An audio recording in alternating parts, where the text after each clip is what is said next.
Welcome to Vimal commerce my YouTube channel.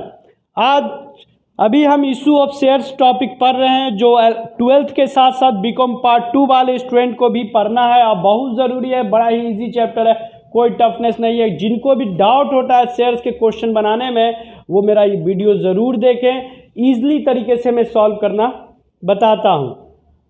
और इससे पहले मैंने इंट्रोडक्शन डाला है 2 वीडियो और एक जिसमें एक में लमसम का एंट्री था। 3rd वीडियो डाला था जिसमें इंस्टॉलमेंट सिस्टम में 8 पार का क्वेश्चन था। फिर 4 वाले में कैश बुक बनाना।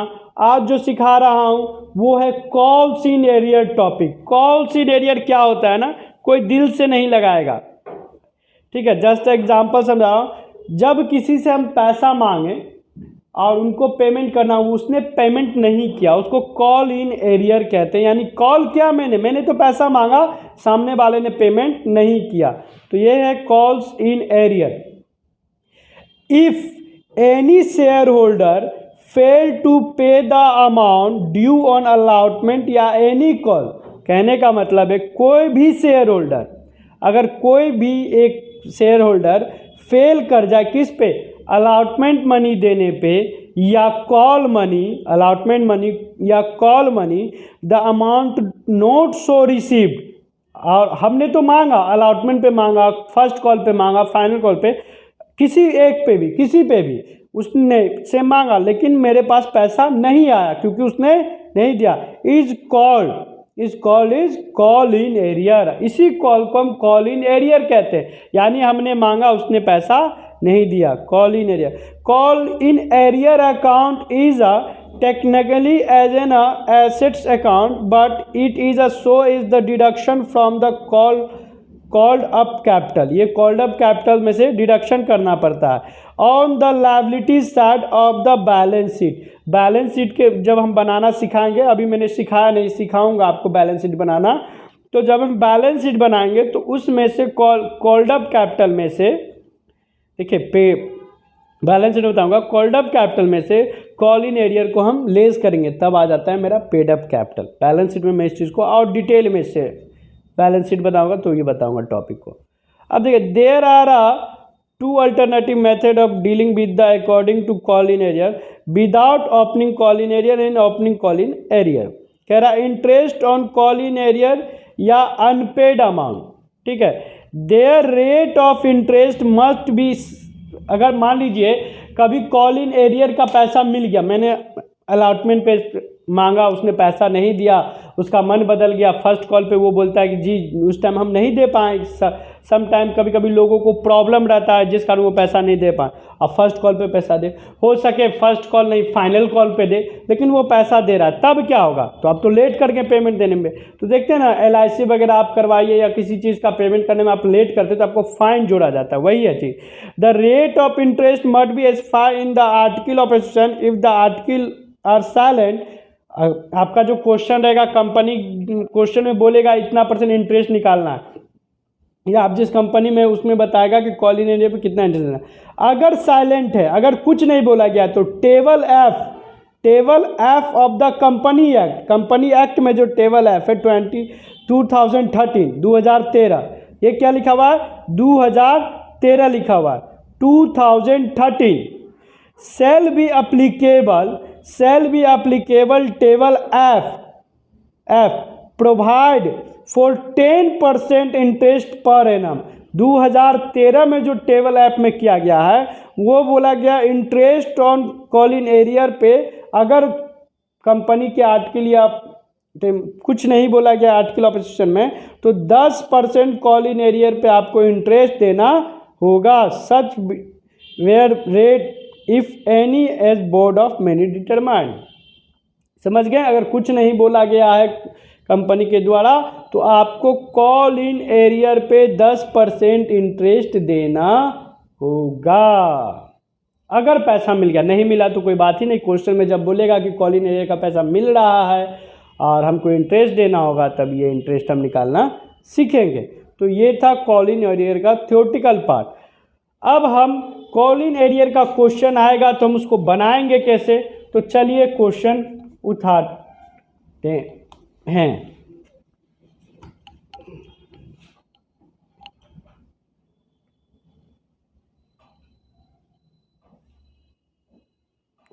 और इसी क्वेश्चन में मैं एक और टॉपिक कंप्लीट कर दूंगा, अंडर सब्सक्रिप्शन। जो मैंने समझाया था कि अगर मैंने 10,000 शेयर इशू किए और सिर्फ 9,000 शेयर का एप्लीकेशन आया तो उसको अंडर सब्सक्रिप्शन कहते हैं। यानी कि मैंने जितना शेयर इशू किया है उससे कम अगर शेयर आता है, मैंने जितना इशू किया और उससे कम एप्लीकेशन आता है, ठीक है। मैंने बताया था ना कि अगर 10,000 शेयर हम इशू कर रहे हैं, 10,000, और एप्लीकेशन सिर्फ 9,000 शेयर के लिए आए, ठीक है। मैंने 10,000 शेयर इशू किए थे, 10,000 शेयर इशू किए थे और एप्लीकेशन सिर्फ 9,000 शेयर का आ रहा है, ठीक है, 9,000 शेयर का, तो ये अंडर सब्सक्रिप्शन कहलाता है। तो इसी क्वेश्चन में मैं दोनों टॉपिक को क्लियर करूंगा। तो देखिए, X limited company was perform with the capital of ₹15 lakh. X limited एक कंपनी है जो 15 लाख में परफॉर्म कर रही है। In share of 10 each, in share of 10 each, it offer to the public 1 lakh share payable at ₹, per share on application. 1 lakh share public को issue किया गया है, जिसमें ₹1 एप्लीकेशन पे, ₹2 अलॉटमेंट पे, ₹3 फर्स्ट कॉल पे, ठीक है। द बैलेंस ऑफ 4 पर share was called in case necessary. ₹4 fine जो है वो जब जरूरत पड़ेगा तो मांगा जाएगा, नहीं तो नहीं मांगा जाएगा। Application were receive 90,000 share, application जो है 90,000 शेयर का आ गया। And share were allotted accordingly, all the money was duly received, सारे पैसे रिसीव हुए with the exemption of allotment money on 300 share and first call money and 600 share. कह रहा है कि 90,000 का एप्लीकेशन आया लेकिन सारा पैसा मिल गया, लेकिन कह क्या रहा है कि एक्सेप्शन यानी अपवाद, 300 शेयर होल्डर जो अलॉटमेंट पे पैसा नहीं दिया, 600 शेयर होल्डर जो फर्स्ट कॉल पे पैसा नहीं मिला, उनको छोड़ के सारा पैसा आ गया। तो चलिए स्टार्ट करते हैं हम अपना, उसी तरीके से आपको एनालिटिकल टेबल बनाते हुए बताना, ठीक है। अपने ही अंदाज में स्टार्ट करता हूं।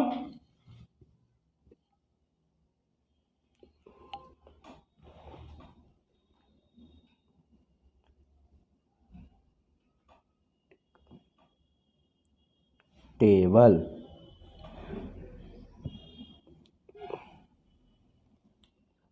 इस वर्किंग नोट को अगर आप लोग सीख लेते हैं ना, तो शेयर्स का दुनिया के किसी भी बुक का क्वेश्चन होगा आप चुटकियों में सॉल्व कर दीजिएगा, कैसा भी क्वेश्चन क्यों ना हो।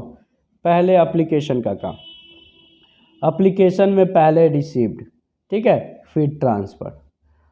अरे सर ये तो अंडर सब्सक्रिप्शन का क्वेश्चन है सर, हमने 1 लाख शेयर इशू किया, 90,000 का एप्लीकेशन है, कोई दिक्कत नहीं है, हमको काम ही 90 पे करना है, 1 लाख पे अब ध्यान ही नहीं देना है, क्योंकि हमने इशू किया था 1 लाख लेकिन एप्लीकेशन आया सिर्फ 90,000 का, इसलिए हमको 90 पे काम करना है। 90,000 इंटू 1, 90,000, ठीक है, फिर ट्रांसफर भी 90,000। यहाँ पे कोई दिक्कत नहीं, यहाँ तो कुछ नहीं बोला, एप्लीकेशन हो गया। अब क्या बात आएगी, अलॉटमेंट, ठीक है, अलॉटमेंट। अलॉटमेंट में क्या होगा, 90,000 इंटू 2 ड्यूज, ₹2 अलॉटमेंट का था, तो 1,80,000 रुपया हमको चाहिए। लेकिन रिसीव्ड कितना कर रहे हैं हम इतना मांगे हैं 1,80,000, तो मिलना तो हमको 1,80,000 चाहिए था, लेकिन 300 शेयर होल्डर, एक शेयर होल्डर है जिसके पास 300 शेयर्स हैं, या बोलिए कि 300 जिसके पास शेयर्स हैं, उसने अलॉटमेंट का पैसा नहीं दिया, तो अलॉटमेंट का पैसा कितना, ₹2 था, तो 3 को 2 से इंटू करेंगे तो कितना हो जाएगा, 600 पैसा, ₹600 नहीं दिया, तो ये मेरा क्या हो गया, कॉल्स इन एरियर। तो क्या करेंगे हम इसको, 1,79,400, सिर्फ हम कितना रिसीव करेंगे, 1,79,400। अब हम क्या करेंगे, फर्स्ट कॉल का एंट्री करेंगे, फर्स्ट कॉल, फर्स्ट कॉल में क्या 90,000 इंटू 3, ड्यूज कितना 2,70,000। अब क्या करेंगे हम, रिसीव्ड करेंगे 2,70,000। लेकिन फर्स्ट कॉल पे क्या बोला कि 600 जिसके पास शेयर था उसने पैसा नहीं दिया। 600 शेयर जिसके पास था, तो 6 इंटू 3 करेंगे तो 1800 हो जाएगा। 1800 रुपया नहीं दिया, तो 1800 घटाएंगे 002 2,68,200 पैसा मिलेगा। और ये क्या हो जाएगा मेरा, कॉल्स इन एरियर्स। ठीक है, कॉल्स इन एरियर्स। तो ये था एनालिटिकल टेबल। हम इसका अब क्या करेंगे, जर्नल एंट्री करेंगे। ठीक है, तो जर्नल एंट्री भी चुटकियों में बनेगा। वर्किंग नोट तो देख लें आप लोग। अब हम जर्नल एंट्री बना देते हैं, जर्नल एंट्रीज। तो आप एक काम तो कर ही सकते हैं आराम से। जर्नल एंट्री जब हम बनाते हैं तो फॉर्मेट खींचना तो आप लोग को आ ही गया है, तो मैं टाइम की बचत के लिए फॉर्मेट नहीं खींचता हूँ, मैं सीधे एंट्री स्टार्ट करता हूँ। ठीक है, तो पहला एंट्री क्या होगा मेरा, रिसीव्ड का bank account debit, bank account debit to, question में इक्विटी शेयर बोला है, नहीं बोला है, तो हम क्या करेंगे, टू शेयर्स एप्लीकेशन अकाउंट, कितना 90,000। आप एग्जाम में जब भी बनाएंगे ना तो फॉर्मेट खींच के बनाएंगे। ठीक है, आप फॉर्मेट भी खींचेंगे और नरेशन भी लिखेंगे, being application money received, being application money received. ठीक है, दूसरा एंट्री क्या करेंगे, आप इसको ट्रांसफर करने का, तो एप्लीकेशन ट्रांसफर का एंट्री क्या बताया था मैंने, शेयर्स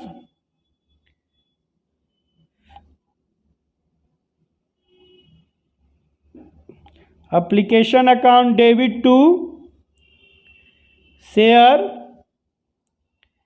कैपिटल अकाउंट 90,000। ठीक है, 90,000 being application money transfer to, application money transfer to capital account. Third, allotment dues का एंट्री करेंगे अब हम लोग। ठीक है, अलॉटमेंट ड्यूज का, share allotment account debit to share capital account. ठीक है, बिंग अलॉटमेंट मनी ड्यूज, कितना 1,80,000, 1,80,000। ठीक है, कॉल इन एरियर का अब एंट्री करना है हमको, तो क्योंकि रिसीव्ड अलॉटमेंट के रिसीव्ड में ही कॉल इन एरियर है, आप यहाँ देख सकते हैं। हमने जो वर्किंग नोट किया था तो अलॉटमेंट के रिसीव्ड में कॉल इन एरियर था, इसलिए अब जो अलॉटमेंट रिसीव्ड का एंट्री करना है वो हमको कॉल इन एरियर के साथ में करना है। ठीक है, तो 4 नंबर एंट्री क्या होगा मेरा, bank account debit, bank account debit. ठीक, मैं जो एंट्री करता हूँ, bank account debit calls in arrears account debit to share allotment account. ठीक है, तो बैंक में आप कितना जो कॉल इन एरियर लेस करने के बाद आया था वो अमाउंट लिखेंगे 1,79,400 और कॉल इन एरियर के सामने 600 और यहाँ लिख देंगे टोटल 1,80,000। नरेशन लिख देंगे being allotment money received and 300 shares did not pay allotment money, या लिख सकते हैं 300 शेयर कॉल इन एरियर। ठीक है, हाँ, ये जो एक एंट्री है आपको डिफिनेशन के टाइम मैंने समझाया था कि दो मेथड्स है। तो अगर आप कॉल इन एरियर के अकाउंट को मेंटेन करना चाहते हैं या ओपन करना चाहते हैं तो आप ये एंट्री करेंगे। अगर ओपन नहीं करना चाहते हैं कॉल इन एरियर के अमाउंट को तो सिंपल आप एंट्री क्या कर देंगे, bank account debit to share allotment account. क्या कर देंगे, शेयर अलॉटमेंट अकाउंट, और सीधे कॉल इन एरियर अमाउंट घटाने के बाद जो अमाउंट आया है उसको आप जर्नल एंट्री में शो कर देंगे। ठीक है, यानी कॉल इन एरियर का आप कोई जिक्र नहीं करेंगे, आप सीधे करेंगे bank account debit to share allotment account, और जो कॉल इन एरियर घटाने के बाद जो अमाउंट हुआ उसको एंट्री कर देंगे। तो दो मेथड जो है कि एक में कॉल इन एरियर को मेंटेन करना है और एक में नहीं करना है, तो बस यही है और कोई दिक्कत नहीं है। तो मैंने क्या दिखा दिया, कॉल इन एरियर का एंट्री किया, मैं हमेशा करता हूँ कॉल इन एरियर का एंट्री, इसलिए मैंने दिखा दिया। अगर आप नहीं करना चाहते हैं तो आप ऐसे करके बना सकते हैं, दोनों तरीका चलेगा। ठीक है, देख लिए कुछ राइटर इस तरीके से बनाते हैं, इस तरीके से बनाते हैं, तो आपको जैसे मन है बना सकते हैं। अब हम देखते हैं अगला एंट्री क्या, फर्स्ट कॉल का एंट्री करेंगे। तो फर्स्ट कॉल का ड्यूज का भी एंट्री होगा और कॉल इन एरियर का भी होगा। ठीक है, तो फर्स्ट कॉल में क्या करेंगे, पहला ड्यूज का, तो share first call account debit to share capital account. कितना, 2,70,000, 2,70,000।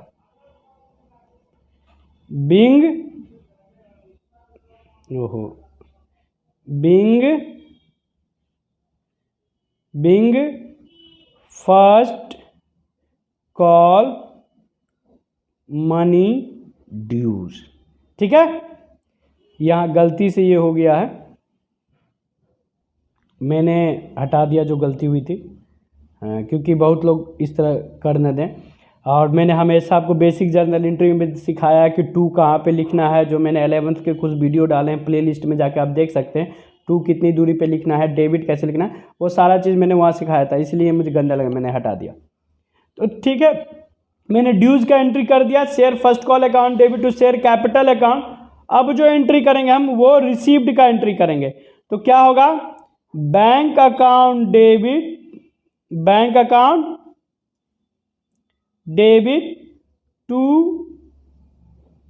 Share first call account. नहीं, ये तो सिंपल ट्रिक हो गया। ठीक है, लेकिन मैंने क्या सिखाया था आपको, नरेशन में नहीं लिख रहा हूं, bank account debit calls in arrear account debit to share first call account.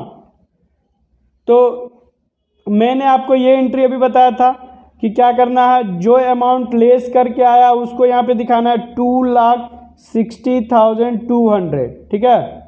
अब बाकी 1800 जो कॉल इन एरियर का अमाउंट था वो, और यहाँ आप टोटल अमाउंट दिखाएंगे, ठीक है। ये हुआ, यानी पहला एंट्री आपने ड्यूज का कर दिया और दूसरा एंट्री आप 6 नंबर की जगह ये करेंगे अकॉर्डिंग टू मी करने का। अगर आप अकाउंट मेंटेन नहीं करना चाहते हैं कॉल्स इन एरियर का, तब आप ये एंट्री कर सकते हैं और अमाउंट सीधे आप ये वाला लिख दीजिएगा जो मैंने अभी स्लिप ऑफ माइंड कर दिया था। कोई दिक्कत नहीं, ये एंट्री भी हो जाती कोई दिक्कत नहीं, लेकिन आपको कॉल इन एरियर का अमाउंट जो लेस करके आया है वो डालना है।